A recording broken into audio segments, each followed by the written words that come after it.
Welcome.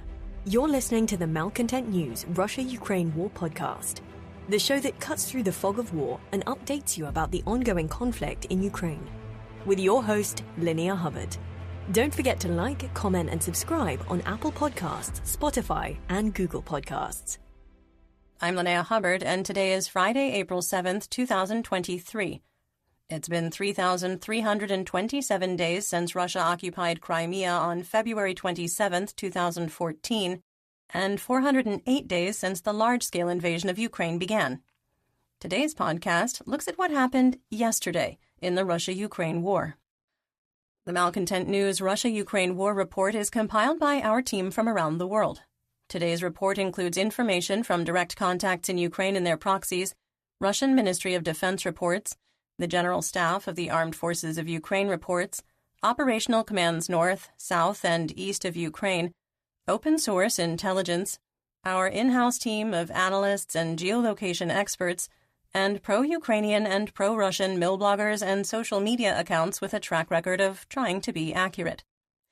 We have one mission: to report the truth, because the truth matters.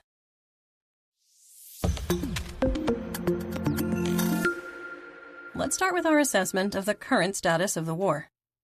First, we maintain there is a significant chance of a large-scale Russian missile strike between April 7th and April 14th due to current activity by the VKS and Black Sea Fleet and the upcoming religious holidays of Catholic Easter and Orthodox Easter.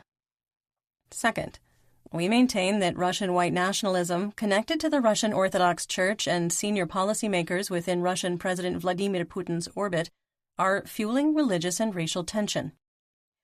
Third, the Russian Federation armed forces are combat ineffective and have moved to defensive operations in the Vuhledar, Marinka, and Avdiivka operational areas.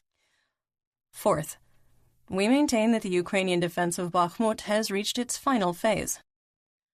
Fifth, we continue to assess that short of using chemical, biological, radiological, or nuclear, also known as CBRN, weapons, the Russian military will continue doing everything possible to capture Bakhmut, regardless of the cost. Sixth, Russian forces are experiencing a theater-wide shortage of non-precision artillery munitions, particularly anti-tank guided missiles or ATGMs, which is being made worse by offensive operations in Bakhmut. Seventh, the risk of a nuclear accident due to the de-energization of Ukraine's electrical grid remains as long as the Russian Ministry of Defense, or MOD, targets Ukraine's power industry. And finally, we maintain that the Kremlin is actively interfering with the governments of Moldova and Georgia to derail the European Union membership accession process and destabilize their current governments.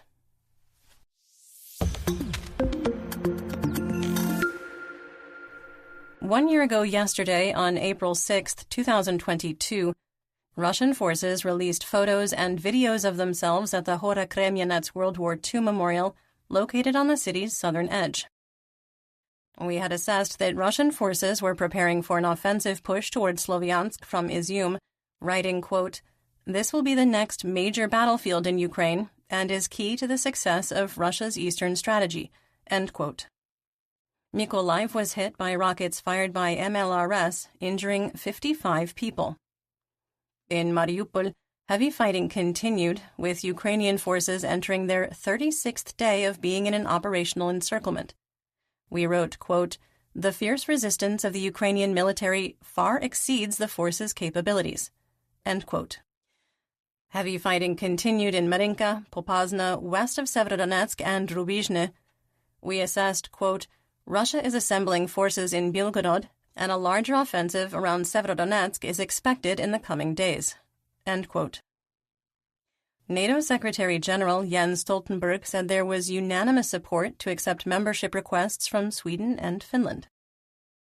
In recently liberated Trostianets, civilians were found outside the city with hands bound, eyes taped, and executed. The town's mayor reported that Russian tanks arrived in the city during the occupation and fired 30 rounds into a newly built hospital for no reason. A video showed Georgian volunteers executing a Russian soldier and evidence that 2 more had been killed near Kyiv. An interesting footnote, The ruble closed at 81.5 on April 6, 2022, just a fraction away from its exchange rate a year later.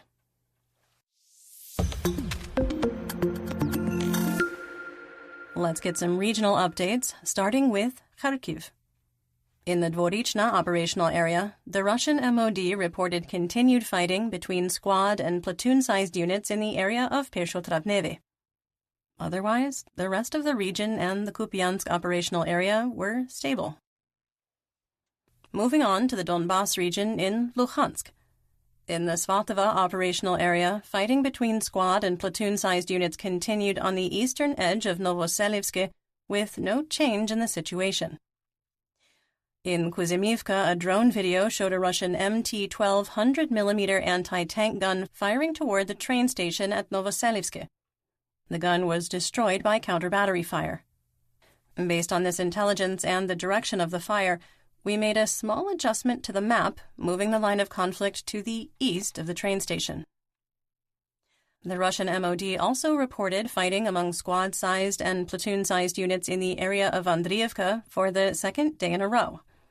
There aren't any second source reports, pictures, or videos, so we can't confirm the report's veracity. In the Kremina operational area, the General Staff of the Armed Forces of Ukraine, or GSAFU, reported another failed attempt by Russian troops to advance in the direction of Nevsky. You remember what I said about them learning things? I rescind that. Fighting continued in the forests and tree lines south of Kremina with no significant changes reported. Russian propagandist Radion Miroshnik reported that the, quote, immediate front line is 4 to 5 kilometers from Kremina's administrative boundary. If true, it would imply that the advanced Russian lines toward Torske, Terny, and Yampolivka have been pushed back. We didn't update the map, but current intelligence indicates that the most advanced Russian positions are 13 kilometers west of Kremina. That's not a pedantic difference. The GSAFU reported fighting in the Serebryansky woods. In the Lysychansk operational area, Russian forces renewed their attacks on Bilohorivka, the one in Luhansk, suffered losses and fell back to their defensive positions.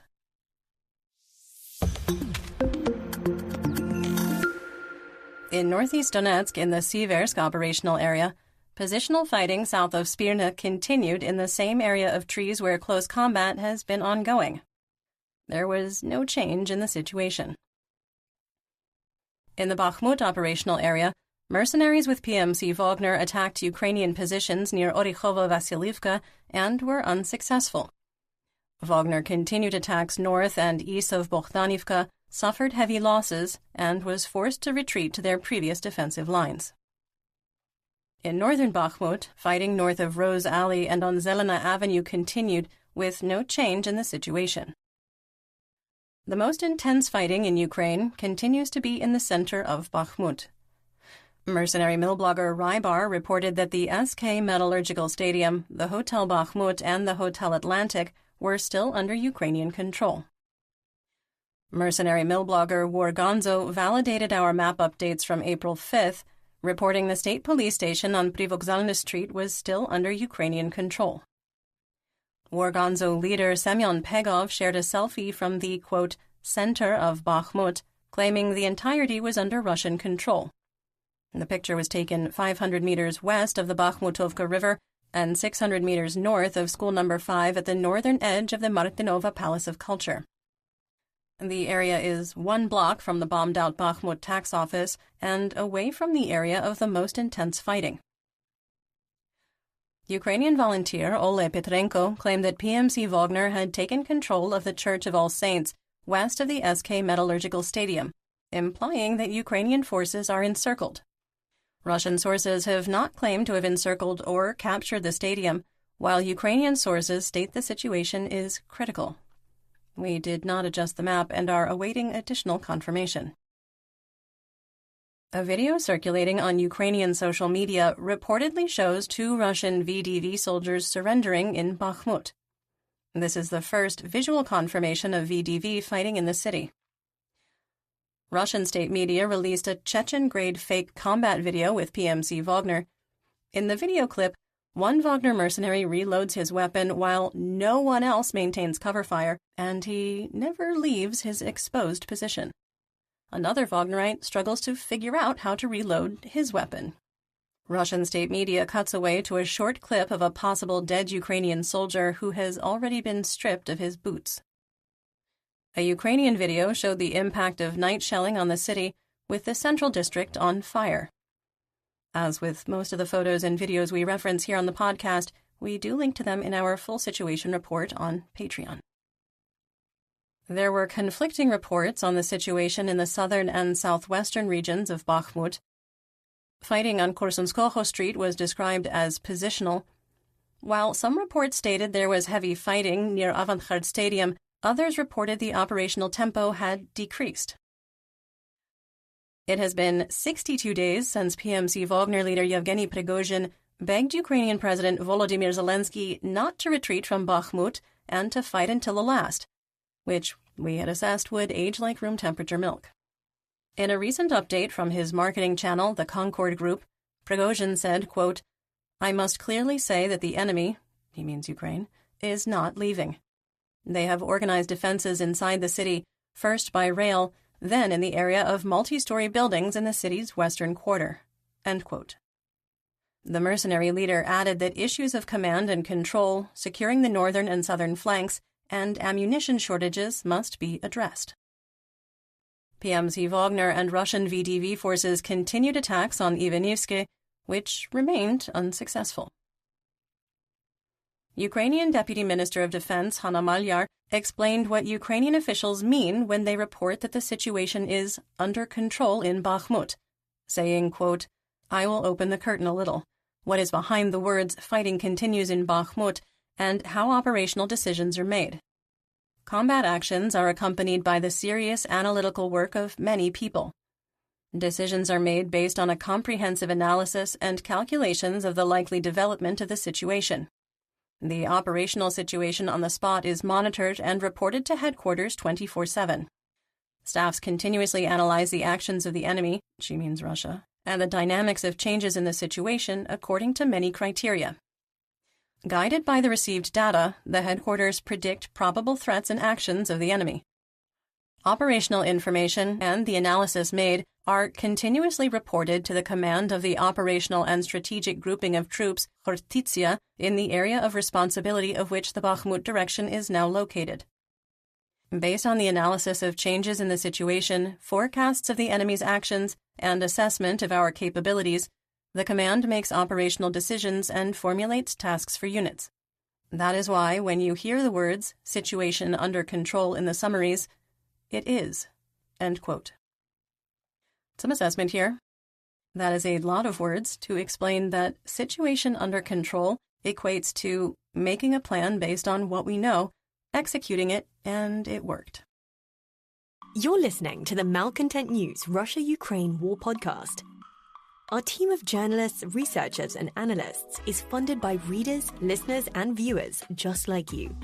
To support independent journalism, please consider becoming a patron. You can find us on patreon.com/Malcontent News. In southwest Donetsk, in the Avdiivka operational area, numerous Russian sources reported that Ukrainian forces have gone on the offensive on a limited basis, with Russian 2nd Army Corps soldier and mill blogger Andriy Morozov, better known as Murs, writing that Russian forces are now on the defensive in the operational area. Local officials in the so-called Donetsk People's Republic, or DNR, claimed that Ukrainian forces did not advance, quote, 1 meter, while our favorite FSB colonel, convicted war criminal, Kremlin pariah, and failed Mobik Igor Strelkov-Virkin reported that the truth lay between Ukrainian and DNR claims, and that Ukrainian forces are making marginal gains. Our analysts concluded that Ukrainian forces made small gains west of Novoselivka, recapturing high ground. Fighting on the western edge of Novobakhmutivka continued, with Russian attempts to advance on Novokalinove reported as unsuccessful, while Wargonzo claimed Russian forces made small gains. For the third day in a row, Wargonzo also claimed that Ukrainian forces within Novobakhmutivka were shelled. Magyar and his battalion of drone operators have been wreaking havoc on Russian positions southwest and south of Krasnohorivka, acting as surrogate artillery batteries. A video showed a drone not just striking a Russian position, but being guided to fly right through the window of the building they were occupying. There was only occasional shelling on Avdiivka, according to Donetsk Oblast Administrative and Military Governor Pavlo Kirilenko. Russian forces only made limited attacks, with Ukrainian forces reportedly attacking Russian positions near Opitne and north of Spartak. South of Avdiivka, the 1st Army Corps reportedly lost control of the two complexes of trenches 1,000 meters north of Vodyana. This is the same area where DNR and Russian Mobiks have suffered repeated catastrophic losses of personnel and armor since late January. The Russian MOD reported a Ukrainian counterattack, adding that it was unsuccessful, which counters our intelligence from Russian and Ukrainian sources. The Ukrainian counterattack and artillery support forces the withdrawal. We pulled the line of conflict back to the edge of Vodyana last month on our war map because in our assessment, Russian forces never had firm control of these trenches. Attempts by Russian troops to advance in the direction of Sieverne were unsuccessful, as were Russian forces' continued efforts to advance from the eastern edge of Pervomayske. In Russian-occupied Donetsk, rockets fired by HIMARS targeted a Russian military logistics node at 26 Siechkina Street in the industrial area of the Kalininsky district. Photos initially shared on social media, which were later removed, showed the main building targeted was heavily damaged, with the body of at least one Russian soldier in a dingy bivouac and a pile of non-weapons military gear. Russian state media videos were careful not to show the main target of the attack. Local officials claim 7 civilians were killed and 9 wounded. Carefully curated videos showed up to 4 civilians killed and 1 wounded. We have repeatedly documented the 1st Army Corps storing military hardware and placing ammunition depots and fire bases in civilian areas. The killed civilians were outside during the attack, by the street near an adjacent building, and were killed by flying shrapnel and debris. In the Marinka operational area, fighting continued in the rubble of Marinka with no change in the situation. New pictures taken by drones show that the last remaining ruins in the city are being pulverized to dust. Russian propagandist Alexander Sladkov provided the frankest Russian assessment of the situation in Marinka to date. It also confirmed our prior analysis that Russian forces are not suffering from an ammunition shortage per se, but have been incapable of shifting tactics as unsustainable consumption of non-precision munitions caught up with supply.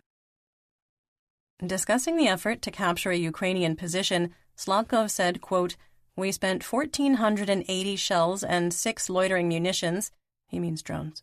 "We stormed the fur farm and gave it back, because our counter-battery combat is not yet at such a level as to ensure the retention of the positions taken with the help of our artillery.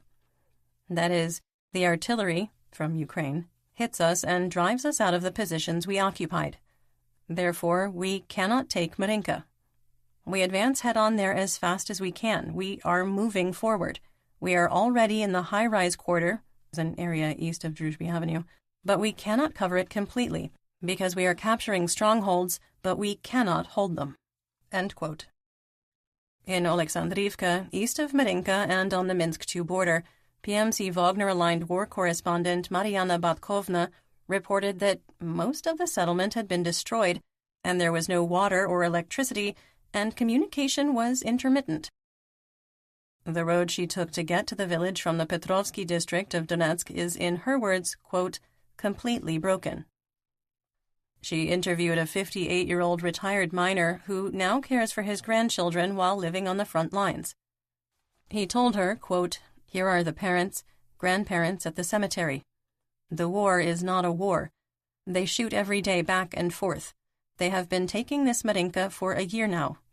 We are waiting for victory but don't know when it will be." End quote.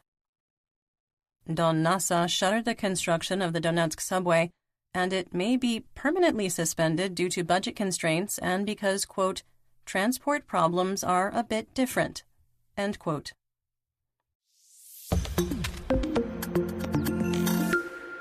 Moving on to Zaporizhia. Wargonzo never followed up on his claim of a Russian advance to the city of Huliepole, nor made any additional claims about fighting in the area. Our assessment that the claim was disinformation was accurate. When Zhangov doesn't even repeat your claims of battlefield victory in Zaporizhia, it's pretty obviously propaganda. In Vesele, northwest of Melitopol, Russian troop concentrations and equipment that have been staging over the last 4 days were hit by rockets fired by HIMARS. Russian occupiers shut down cellular data service and disconnected internet access in the settlement. Video surveillance captured members of Wagner PMC robbing a woman under occupation in Kirilivka, south of Melitopol on the Black Sea coast. Military police refused to take action after she filed a criminal complaint. Another update about Maxim Zubariev, who was severely injured by a car bomb. Reportedly, he had lost one or both legs and an arm in the blast. His prognosis remains grim. There was no update on the status of the Zaporizhia nuclear power plant or additional readout on Grossi's visit with Russian officials in Kaliningrad, as he continues to try and create a safety plan.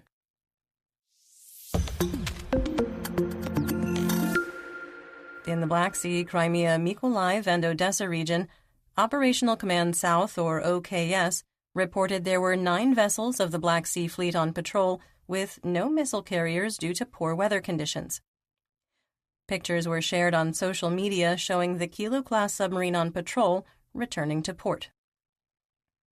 In a further sign that Russian forces have suffered unsustainable losses of military equipment, Russian forces have moved military equipment from their bases to the north of occupied Crimea over the past month, according to Brady Afric, Foreign and Defense Policy Research Analyst at the American Enterprise Institute. Afric reported that pictures from Maxar showed that tanks, armored vehicles, and artillery pieces were gone. Mykolaiv Oblast Administrative and Military Governor Vitaly Kim reported that Russian forces shelled Ochakiv and Kutsurub. Residential buildings, shops, and civil infrastructure were damaged, 2 fires were started, and 2 people were injured, 1 requiring hospitalization.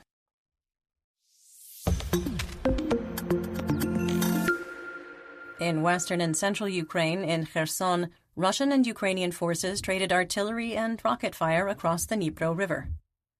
Russian forces executed 46 fire missions on free Ukraine, using 258 artillery rounds, mortars, rockets fired by multiple launch rocket systems or MLRS, indirect tank fire, drone-delivered IEDs, and Fab 500 SE GLONASS-guided glide bombs.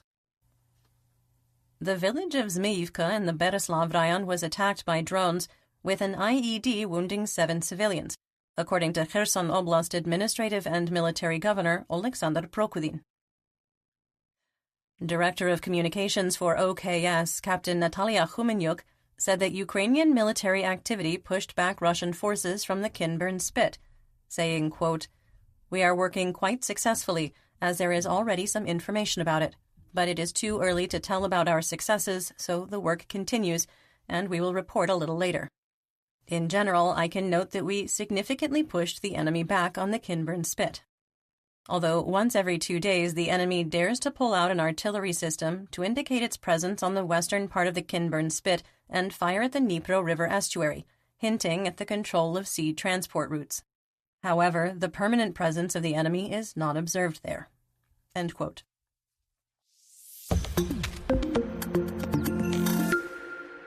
In north and northeast Ukraine, in the Sumy region, Russian forces fired 68 shells and mortars on the hromadas of Novoslobidsk, Seredina Buda, Hluchiv, Miropol, Znobnovhorodsk, and Bilopilia.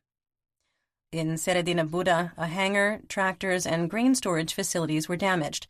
There were, however, no injuries reported. On the Russian front, in the Bryansk region, members of the Russian Volunteer Corps crossed the border into the village of Sluchovsk. Alexander Bogomaz, governor of Bryansk Oblast in Russia, announced that the Russian FSB prevented the attempt of 20 Ukrainian sabotage and reconnaissance groups. Despite the claim, a video showed members of the Russian Volunteer Corps crossing the border interacting with residents of Sluchovsk, and returning to Ukraine uncontested.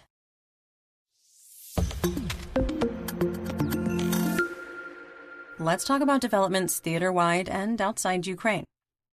If you're wondering why the operational area sections of the reports are getting smaller, it's because there are fewer attacks daily.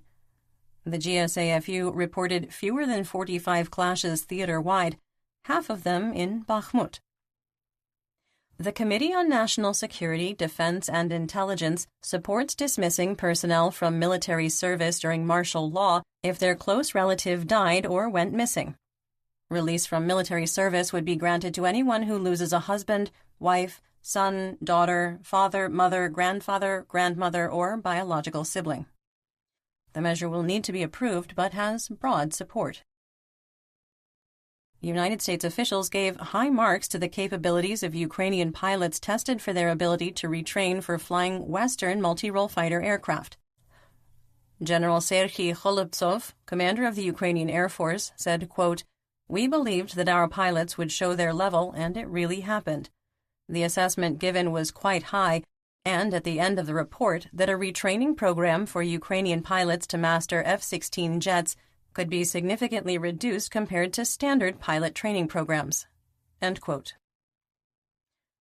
Ukrainian musician and conductor Kostyantin Starovitsky was killed. Ukraine's National Academic Brass Orchestra wrote, quote, "Today, the orchestra suffered an irreparable loss. Our colleague Kostyantin Starovitsky was killed while defending us, defending the entire Ukraine on the Kramatorsk front." End quote. Starovitsky played bassoon in the orchestra.